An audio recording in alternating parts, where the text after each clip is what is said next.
Lucia, welcome to the Mike and Ross Fever Show. Thanks for having me. And I just want to know, where did you live before the flood? Before the flood, I lived in a house on Bailey Street, so it's right next to the, Wilson's River over in North Lismore. Right.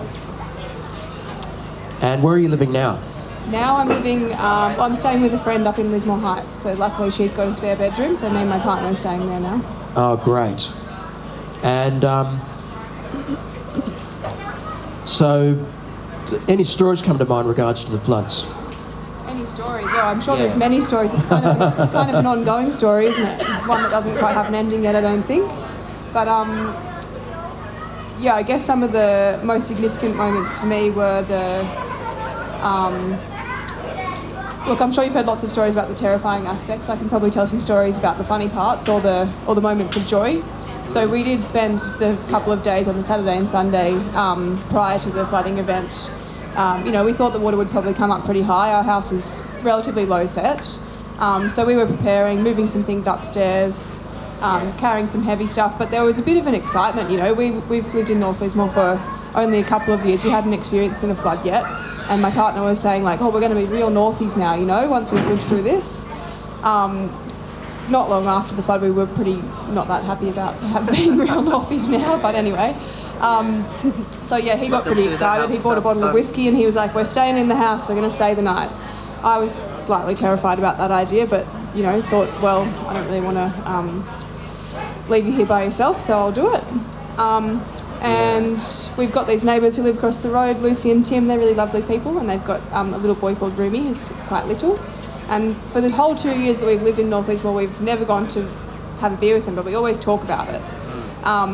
So, of course, the night of the flood, we heard at about 10 o'clock at night that it was going to be 12 point whatever metres, which quickly changed my partner's mind about the fact that we should stay in our house, because that's about waist height for us. And so we thought, all right, we better go have that beer we've been meaning to have for about 2 years. Went and knocked on our neighbour's door and they very happily let us in.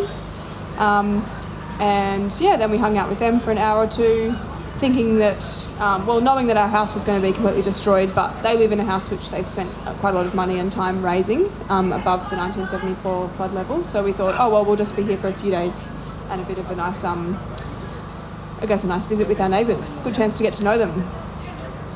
And anyone in the audience got a question for Lucia? What happened next? What happened next was we drank a bottle of whiskey and quite jovially, and watched our house sadly quickly rise and our neighbours' bins float underneath the house that we were currently in. And then we got the warning that it was going to be really high, and then all of our faces dropped because we realised that it was going to come into the house that we had all considered safe. We slowly walked around, putting everything up as high as we could, making a bit of a space in the ceiling so that they would have somewhere safe to be. And our neighbour across the road, who had been yelling out to, he'd already called the SES, so we just settled down to wait for the boats to come. We tried to sleep, but it was a bit tricky getting any sleep. Everyone was obviously pretty stressed. And my partner stayed out the front watching and waiting for the boat. Just as the first the sky was lightening, the SES came to pick up our neighbour, so we yelled out to them and they came to grab us too. When we first saw the boat, the water had come into the house we were in already, so it was about ankle deep. And then in the half an hour it took for them to pick up our neighbours and come across to us, the water was already up to our knees, so it was rising very, very, very quickly. Oh my God. We jumped in the boat with the SES, really gratefully, happy that we'd been rescued, and then sort of got pretty spooked by how high the water was. We had to duck underneath power lines. We were pretty scared about that. And then, the SES boat took us along all of our street, picked up all of our neighbours and their pets, and took us to the SES hub, where they then drove us to the evacuation centre. Oh, yeah? So, Lucia, what was it like up in the evacuation centre? The evacuation centre was a pretty hectic atmosphere, to be honest. I mean, it was great to be safe, and people were really kind. Our neighbours had a small child, and so then there was a really young family sitting next to us, and they offered them nappies, and we put dry clothes on and had a cup of tea.